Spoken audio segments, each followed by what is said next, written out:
Hello दोस्तों, मेरा नाम है मनीष बंजारा। आज हम बात करेंगे राजस्थान के जिलों के उपनाम के बारे में, जो कि आरपीएस से संबंधित सभी परीक्षा में वेरी इंपॉर्टेंट है, जैसे कि राजस्थान पुलिस, जैलपेरी व चतुर्थ श्रेणी परीक्षा में वेरी इंपॉर्टेंट है। तो चैनल को लाइक करो, शेयर करो, सब्सक्राइब करो और वीडियो को पूरा देख के जाना। हाँ, तो अपन सबसे पहले शुरुआत करेंगे राजस्थान की राजधानी जयपुर के बारे में, जिसे गुलाबी नगरी व पिंक सिटी के नाम से जाना जाता है। इसके बारे में अपन विस्तार से पढ़ेंगे। सभी जिलों के बारे में जो उपनाम है, उस उपनाम के बारे में, वो उपनाम उनको क्यों दिया गया है, इसके बारे में भी अपन चर्चा करेंगे। तो अपन सबसे पहले अपन गुलाबी नगरी पिंक सिटी जो कि जयपुर को बोला जाता है, तो क्यों बोला जाता है इसके बारे में विस्तार से पढ़ते हैं। 1876 में प्रिंस ऑफ वेल्स, है ना, 1876 में प्रिंस ऑफ वेल्स के स्वागत के लिए महाराजा राम सिंह ने पूरे शहर को गुलाबी रंग से पुतवा दिया था। इसीलिए जयपुर को गुलाबी नगरी व पिंक सिटी के नाम से जाना जाता है। आप फोटो के अंदर भी देख सकते हो, हवा महल भी एक पिंक रंग से पुता हुआ है ना। तो नेक्स्ट अपन आगे बढ़ते हैं जोधपुर के बारे में। जोधपुर जिसे नीली नगरी व ब्लू सिटी के नाम से जाना जाता है। आप फोटो के अंदर देख भी सकते हो कि जोधपुर को नीली नगरी के नाम से क्यों जाता है, क्योंकि यहाँ के घरों का रंग नीले कलर का होता है। यहाँ के जो घरों को गर्मी से बचाने के लिए व मच्छरों को दूर रखने के लिए नीले रंग का उपयोग किया जाता है घर की पुताई के लिए। इसलिए वहाँ का जो आसपास का पूरा जोधपुर का जो सिटी एरिया है वो ब्लू कलर का दिखाई देता है, इसलिए जोधपुर को ब्लू सिटी भी बोला जाता है, नीली नगरी के नाम से भी जाना जाता है। नेक्स्ट अपन आगे बढ़ते हैं। जैसलमेर को स्वर्ण नगरी गोल्डन सिटी के नाम से जाना जाता है। यहाँ की जो पुरानी इमारतें हैं और किले पे जो लगे पीले बलुआ पत्थर है, जो ये सूर्य की रोशनी में सोने की तरह चमकते हैं ना, इसलिए इसे गोल्डन सिटी के नाम से जाना जाता है। आप ये देख सकते हो जैसलमेर का दृश्य।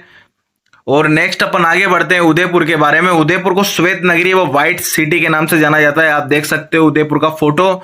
यहाँ पर झीलें और महलों में लगे संगमरमर के जो पत्थर है वो इनको एक खास पहचान देते हैं। इसी खास पहचान के कारण इसे श्वेत नगरी व व्हाइट सिटी के नाम से जाना जाता है। तो नेक्स्ट अपन इसी तरीके से आगे बढ़ते हैं। उदयपुर को झीलों की नगरी के नाम से भी जाना जाता है, व्हाइट नगरी के नाम से भी जाना जाता है, बट झीलों की नगरी के नाम से भी इसे जाना जाता है, क्योंकि यहाँ पर कई सुंदर झीलें और जैसे कि पिछोला झील, फतेह सागर झील और उदय सागर झील, जिसे राजस्थान का कश्मीर भी बोला जाता है ना, इसी कारण इसे राजस्थान का कश्मीर भी बोला जाता है। तो आप देख सकते हैं उदयपुर कितना सुंदर है।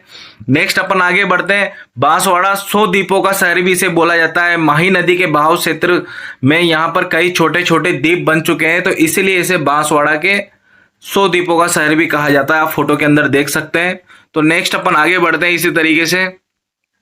झालावाड़ जिसे राजस्थान का नागपुर भी बोला जाता है ना, क्यों? क्योंकि यहाँ पर बड़ी मात्रा में संतरे का उत्पादन किया जाता है या होता है ना। संतरे हो तो झालावाड़ जैसे हो, तो आप देख ही सकते हैं। और नेक्स्ट अपन आगे बढ़ते हैं माउंट आबू के बारे में। माउंट आबू सिरोही जिसे राजस्थान का शिमला बोला जाता है, वेरी इंपॉर्टेंट है, राजस्थान का शिमला बोला जाता है। यह राज्य का एकमात्र हिल स्टेशन है और यहाँ पर मौसम ठंडा रहता है। आप देख ही सकते हो यहाँ बर्फ पड़ती है, इसलिए इसे राजस्थान का शिमला भी बोला जाता है। तो नेक्स्ट अपन आगे बढ़ते हैं। डूंगरपुर जिसे पहाड़ों की नगरी बोला जाता है, आप देख सकते हो। तो डूंगरपुर को पहाड़ों की नगरी इसलिए बोला जाता है क्योंकि यह शहर पहाड़ियों से घिरा हुआ है ना, चारों तरफ इसके पहाड़ी स्थित है। आप फोटो के अंदर देख सकते हो। नेक्स्ट अपन आगे बढ़ते हैं। एक मिनट, कुछ मिस्टेक हो गया इसके अंदर। हाँ, तो नेक्स्ट अपन आगे बढ़ते हैं। आप फोटो के अंदर देख सकते हो। नेक्स्ट है अपना जालोर ग्रेनाइट सिटी। जालोर को ग्रेनाइट सिटी के नाम से जाना जाता है क्योंकि यहाँ पर ग्रेनाइट के उद्योग विकसित हुए हैं। तो ये आपको ध्यान रखना है। डूंगरपुर के बारे में मैं आपको बता ही चुका हूं क्योंकि ये शहर पहाड़ियों से घिरा हुआ है। तो नेक्स्ट अपन आगे बढ़ते हैं। नेक्स्ट है अपना भरतपुर जिसे राजस्थान का प्रवेश द्वार भी बोला जाता है ना, राजस्थान का प्रवेश द्वार बोला जाता है भरतपुर को, क्योंकि यह राजस्थान और उत्तर प्रदेश की सीमा पर स्थित है ना। एक तरफ तो राजस्थान है और एक तरफ उत्तर प्रदेश है, उसके सेंटर में भरतपुर स्थित है। तो यह जो उत्तर प्रदेश से व भारत से जो राजस्थान जाने वाले लोगों के एक प्रवेश द्वार के रूप में पड़ता है भरतपुर, इसलिए इसे राजस्थान का प्रवेश द्वार बोला जाता है। चित्तौड़गढ़ राजस्थान का गौरव कहा जाता है। चित्तौड़गढ़ का इतिहास राजस्थान का गौरव कहलाने लायक इतिहास है, क्योंकि यहाँ पर चित्तौड़गढ़ दुर्ग में अपने शौर्य व बलिदान के नाम से जाना जाता है। आप चित्तौड़गढ़ दुर्ग को जानते ही हो, इसीलिए चित्तौड़गढ़ को राजस्थान का गौरव बोला जाता है। तो नेक्स्ट अपन आगे बढ़ते हैं। कोटा नगरी जिसे शिक्षा नगरी के नाम से जाना जाता है, एजुकेशन सिटी ऑफ कोटा है ना। यह भारत में इंजीनियरिंग और मेडिकल कोचिंग के लिए एक प्रमुख केंद्र है कोटा, इसलिए इसे शिक्षा नगरी के नाम से जाना जाता है। आप देख ही सकते हो। अजमेर, जिसे राजस्थान का हृदय बोला जाता है ना, ये राजस्थान के एकदम केंद्र में स्थित है और यहाँ पर ख्वाजा मोइनुद्दीन चिश्ती की दरगाह स्थित है और पुष्कर झील भी यहाँ पर स्थित है, तो इसलिए अजमेर को राजस्थान का हृदय बोला जाता है। आपको ध्यान रखना है, पेपर के अंदर आ सकता है कि राजस्थान का हृदय किसे कहा जाता है, तो अजमेर जिले को कहा जाता है। तो नेक्स्ट अपन आगे बढ़ते हैं। भीलवाड़ा, जिसे राजस्थान का मैनचेस्टर बोला जाता है ना, मैनचेस्टर का मतलब होता है वस्त्र उद्योग के बारे में, टेक्सटाइल धंधे के बारे में, तो भीलवाड़ा को राजस्थान का मैनचेस्टर बोला जाता है ना, वेरी इंपॉर्टेंट है। यहाँ पर वस्त्र उद्योग व सूती मिलों के प्रसिद्ध के कारण इसे राजस्थान का मैनचेस्टर बोला जाता है। नेक्स्ट, अलवर को राजस्थान का सिंह द्वार भी बोला जाता है। यह राज्य के उत्तर पूर्व में स्थित है, इसे राजस्थान का स्कॉटलैंड भी बोला जाता है। अलवर को राजस्थान के स्कॉटलैंड के नाम से भी जाना जाता है, क्योंकि यहाँ पर दारू व ड्रिंक वाइन के कारखाने बहुत है ना। आप देख सकते हो अलवर का फोटो, ये भीलवाड़ा का फोटो है। नेक्स्ट अपन आगे बढ़ते हैं। चैनल को लाइक और शेयर करो यार प्लीज।